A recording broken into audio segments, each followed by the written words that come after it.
रणवीर सेना, वो नाम जिसने कई सालों में सैकड़ों दलितों का नरसंहार किया। बच्चा बूढ़ा जवान कोई बचना नहीं चाहिए, सुन सुन के मारे। कई जातियों के लिए ये समूह किसी राक्षस से कम नहीं थे, जिन्होंने कत्ल करने से पहले ये भी नहीं देखा कि कौन बच्चा है, कौन औरत है और कौन गर्भवती है। पूरा गांव साफ होना चाहिए साला, कोई बचना नहीं चाहिए। लेकिन आखिर ये रणवीर सेना बनी क्यों?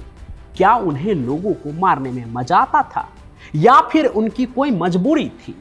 यह सवाल इसलिए भी क्योंकि रणवीर सेना के हर नरसंहार के पीछे एक बदले की कहानी है। कहानी उन जुल्मों की जो माओ ने अग्नि जातियों के खिलाफ किया, एक नहीं कई बार किया, और उसके जवाब में बनी रणवीर सेना। रणवीर सेना के ऊपर जो वीडियो मैंने बनाया था उस पर बहुत सारे कमेंट्स आए, खूब बहस हुए। कुछ लोगों ने मुझे ये भी कहा कि तुम्हें असलियत नहीं पता है, मैंने सिर्फ एक समुदाय को खुश करने के लिए वीडियो बनाया है। जमींदार, राजपूत और ब्राह्मण पर जो जुल्म हुआ उसे मैं क्यों नहीं बता रहा हूं। तो नमस्कार, आप देख रहे हैं क्राइम कनेक्ट, और आज पंचम प्रकाश की कहानियां में आप देखेंगे बिहार के उस अध्याय को जहां जुल्म जमींदारों ने नहीं किया बल्कि उन पर हुआ। इसलिए चैनल को सब्सक्राइब कीजिए और जुड़े रहिए इस सफर में मेरे साथ अंत तक।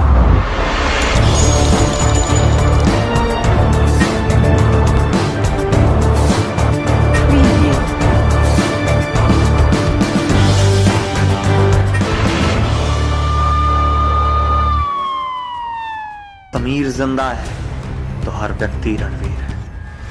तो बात शुरू होती है बिहार के गांव से, जहां जमीन ही सब कुछ होती थी।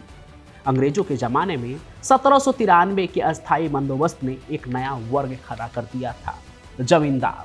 ये ज्यादातर ऊंची जातियों के लोग थे, जैसे ब्राह्मण, भूमिहार, राजपूत। इनके पास हजारों एकड़ जमीन थी और ये लोग गांव के मालिक हुआ करते थे। दूसरी तरफ थे भूमिहीन दलित, जो खेत में मजदूर थे। ये पीढ़ी दर पीढ़ी इन जमींदारों के खेतों में काम करते थे और अक्सर उन्हें बेगारी में या बहुत ही कम मजदूरी पर काम करना पड़ता था। और कुल मिलाकर इनकी जिंदगी जमींदारों की दया पर निर्भर थी। इन दो वर्गों के बीच में आते थे मध्यम जाति के किसान, जैसे यादव, कुर्मी, कोयरी। इनके पास भी अपनी थोड़ी बहुत जमीन थी, लेकिन ये भी ऊंची जातियों के प्रभुत्व में कहीं ना कहीं दबे हुए थे। सामाजिक तौर पर दलितों के साथ बहुत भेदभाव होता था। उन्हें पीने के पानी के कुएं से भी रोका जाता था, मंदिरों में घुसने नहीं दिया जाता था और उनके साथ मारपीट, उनके घर की महिलाओं के साथ बदतमीजी की जाती थी, बदसलूकी की जाती थी। इसे सिर्फ मजदूर और मालिक की लड़ाई नहीं कह सकते हैं, ये इज्जत की लड़ाई भी थी। एक वक्त ऐसा था जब दलित अपनी इज्जत और मानवीय गरिमा के लिए तरसते थे। लेकिन आज़ादी के बाद 1950 के दशक में भूमि सुधार कानून बने। मकसद था जमींदारी खत्म करना और जमीन को भूमिहीन लोगों में बांटना। लेकिन बिहार में ये सुधार पूरी तरह से लागू नहीं हो पाए। कागजों पर तो जमींदारी खत्म हो गई, लेकिन जमीन ज़्यादातर ऊंची जाति के जमींदारों के पास और मध्यम जातियों के अमीर किसानों के पास ही रही। दलितों को कुछ खास नहीं मिला।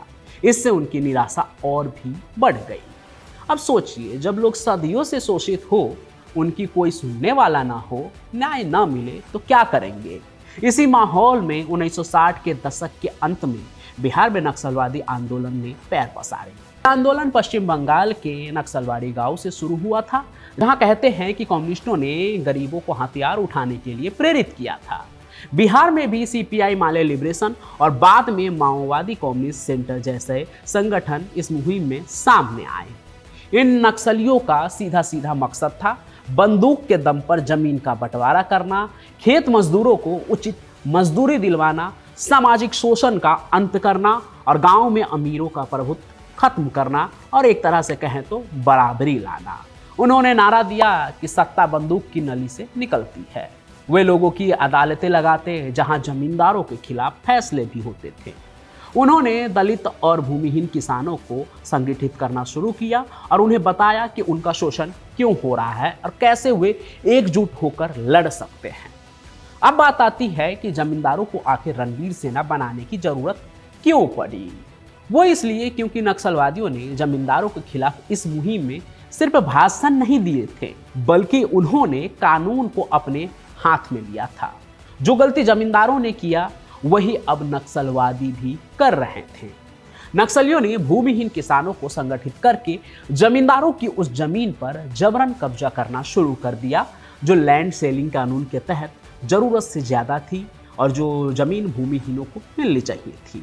इसके अलावा उन्होंने जमींदारों की फसलें भी जबरन कटवा ली ताकि मजदूरों को उनका हिस्सा मिल सके। यहाँ तक कि दलित मजदूर जो अक्सर जमींदारों से ऊंची ब्याज दरों पर कर्ज लेते थे और पीढ़ी दर पीढ़ी इस कर्ज के जाल में फंसे रहते थे, बंधुआ मजदूरी करते थे, उस मामले को लेकर भी नक्सलियों ने गांव में घुसकर जमींदारों के कर्ज के दस्तावेज जला दिए ताकि मजदूर उनके कर्ज से आज़ाद हो सके। लेकिन इस आज़ादी में वो बहुत ज़्यादा खून खराबा भी करते थे। ऊंची जाति के लोगों को टारगेट करके उनका कत्ल तक कर दिया करते थे। मतलब कुल मिलाकर कहें तो जमींदारों के खिलाफ नक्सली ऐसे एक्टिव थे जैसे अगर वो उन्हें कहीं दिख गए तो उनका अंत ही होगा। वो कभी किडनैप कर लिए जाते थे नक्सलियों के द्वारा, तो या कभी उन पर हमला हो जाता था और कुछ इस तरह से इनका नोक झोंक जो है वो चलता ही रहता था। आपने रणवीर सेना के जरिए किए गए नरसंहार की कई कहानी सुनी होगी, लेकिन इसकी शुरुआत नक्सलियों ने की थी। कहते हैं साल 1987 में भाकपा माले लिबरेशन ने औरंगाबाद जिले के बड़ा गांव में एक ही समय पर भूमिहार जाति के 52 लोगों की हत्या कर दी थी। 1, 2, 10 नहीं 52। ये घटना जमींदारों के लिए एक बड़ा झटका था।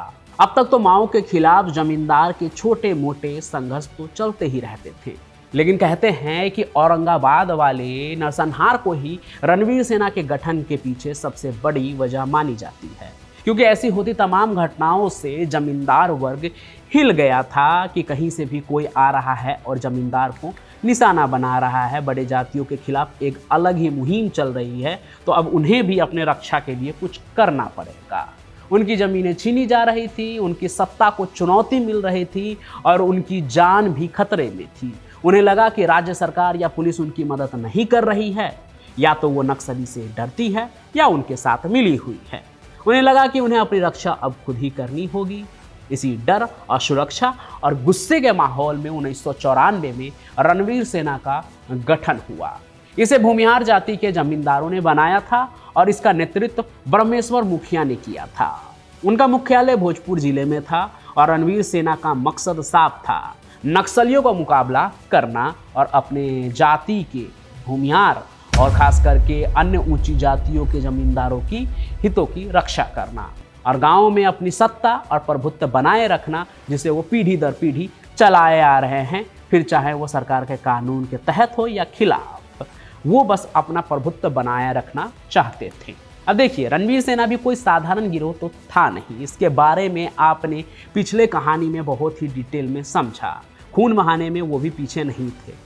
दोनों ही तरफ के लोग कह रहे थे कि हम जुल्म के खिलाफ लड़ रहे हैं, लेकिन सच्चाई ये थी कि वो अपने वर्चस्व के लिए लड़ रहे थे। और जहां वर्चस्व की लड़ाई होती है वहां सही गलत नहीं होता है, बस खून से सड़कें लाल होती है और ये प्रूव होता है कि किसमें कितना ताकत है, कौन किस पे भारी पड़ रहा है। इसलिए ये समझना कि कौन सही था और कौन गलत, ये बहुत ही पेचीदा सवाल हो सकता है। क्योंकि अगर आप दलितों और भूमिहीनों की सुनेंगे कि उनके साथ क्या हुआ था, जिन्हें नक्सली सुलगा रहे थे बराबरी के नाम पर, तो वो कहेंगे कि उन्हें ज़मीन का हक नहीं था, मजदूरी नहीं मिलती थी और उनकी इज्जत नहीं थी। जब सरकार और कानून ने उनकी मदद नहीं की तो उन्हें लगा कि हथियार उठाना ही आखिरी रास्ता है। लेकिन दूसरी तरफ वहीं जब आप जमींदारों की सुनेंगे, जैसा कि रणवीर सेना वाले वीडियो पर मैंने बोला कि कमेंट भी खूब सारे आए थे, तो वो कहेंगे कि नक्सली भी बहुत जुल्म कर रहे थे, उनकी ज़मीनें छीन रहे थे, उनके लोगों को मार रहे थे, चुन चुन के मार रहे थे, किडनैप कर रहे थे, मौत के घाट उतार रहे थे और उनकी पारंपरिक सत्ता को ख़त्म कर रहे थे। तो उन्हें लगा कि राज्य सरकार उनकी सुरक्षा करने में नाकाम रही है, इसलिए रणवीर सेना का गठन उनके लिए अपनी आत्मरक्षा, संपत्ति की सुरक्षा और अपने पारंपरिक सामाजिक व्यवस्था को बनाए रखने का एक तरीका था। देखा जाए तो दोनों ही पक्ष खुद को पीड़ित और अपनी कार्रवाई को न्याय मानते थे कि हमारे लिए कोई नहीं लड़ रहा है तो हम अपने लिए लड़ेंगे। दलितों के लिए सदियों का शोषण और अन्यायी जुल्म था और वहीं जमींदारों के लिए उनकी संपत्ति और जान पर हमला जुल्म था। तो अपने जुल्म के खिलाफ वो खुद ही सिपाही बन गए। बाकी सही कौन और गलत कौन, ये जवाब सच में बहुत पेचीदा है, क्योंकि सबकी अपनी अपनी जुल्म की दास्ता है, सबकी अपनी अपनी बचने की एक कहानी है, लड़ने की एक कहानी है। किसी को कोई सही नहीं लगता और कोई खुद को गलत मानने को तैयार नहीं है। ये बिहार का एक ऐसा अध्याय है जहां पर कानून व्यवस्था से ऊपर कुछ अलग ही चलता था। लोग खुद ही अदालत हुआ करते थे, खुद ही वहाँ पे वकील, खुद ही मुजरिम और खुद ही एक तरह से मैं कहूँ तो विक्टिम भी हुआ करते थे। सब कुछ खुद ही तय होता था।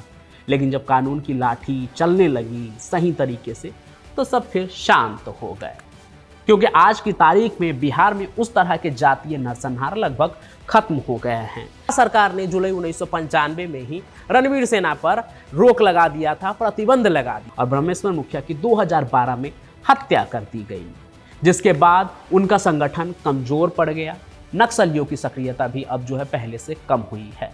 हालांकि कुछ इलाकों में बिहार में अभी भी उनकी मौजूदगी है, क्योंकि आपको अगर याद हो तो कई सारे जो जेल ब्रेक हुए थे वो इस नई सदी में हुआ था और उसके पीछे भी नक्सली लोग थे। मैंने आपको जहानाबाद जेल ब्रेक की कहानी सुनाई थी, जो कि एशिया का सबसे बड़ा जेल ब्रेक माना जाता है। उस पूरे जेल ब्रेक के पीछे एक नक्सली नेक्सस जो है उनका हाथ था। एक अजय कानू करके एक उग्रवादी संगठन के साथ जुड़े लोग थे। आज की मौजूदा तारीख में तो वो राजनेता बन गए हैं, लेकिन तब उनको छुड़ाने के लिए पूरा आप समझ लीजिए कि 1000 नक्सली उतर चुके थे जहानाबाद में, और किस तरह से वो जेल ब्रेक कांड हुआ था नक्सलियों के द्वारा, बहुत ही भयावह था। तो उसकी कहानी भी आप देखेंगे तो आपको समझ में आएगा कि किस तरह से ये सब कुछ ऑपरेट होता था उन दिनों। हालांकि उस समय जैसा अब कुछ भी नहीं है, थोड़ा बहुत जो है बचा हुआ वो भी लगता है जल्दी कंट्रोल होगा। अभी बिहार में चुनाव भी आने वाला है, तो इन सभी चीज़ों को लेकर आपको असर दिखेगा ही। तो बाकी मैंने रणवीर सेना की भी आपको कहानी बताई और रणवीर सेना क्यों बनी, माओ ने आखिर क्या किया वो भी आपको बताया था। जो आपकी नाराज़गी थी पिछले वीडियो में कि मैंने सिर्फ एक तरफ की कहानी सुनाई कि रणवीर सेना ने क्या जुल्म किया, और कई लोगों ने लिखा कि माओ ने क्या किया, वो तो आपने बताया ही नहीं। तो आज की कहानी में मैंने वो भी बताया। उम्मीद है कि आपको ये कहानी भी पसंद आई होगी और एक जो अध्याय था बिहार का वो आपको समझ आया होगा। ऐसी और भी कौन सी कहानी आप सुनना चाहते हैं कमेंट जरूर कीजिएगा, और इस वीडियो को शेयर कीजिए ज़्यादा से ज़्यादा, कमेंट भी कीजिए, चैनल को सब्सक्राइब जरूर कर लीजिए ताकि हमारा ये परिवार और बड़ा हो। और बिहार से आप किस जिले से आप ये वीडियो देख रहे हैं वो भी कमेंट जरूर कीजिएगा कि आप दरभंगा से देख रहे हैं, मधुबनी से देख रहे हैं, बेगूसराय से, औरंगाबाद से, गया से, कहाँ से देख रहे हैं, पटना से, ज़रूर लिखिएगा अपने नाम के साथ। और साथ ही साथ अंत में यही कहूँगा कि मैं पंचम प्रकाश अपनी कहानियों के साथ यूँ ही हाजिर होता रहूँगा। तब तक के लिए आप सभी का बहुत बहुत धन्यवाद।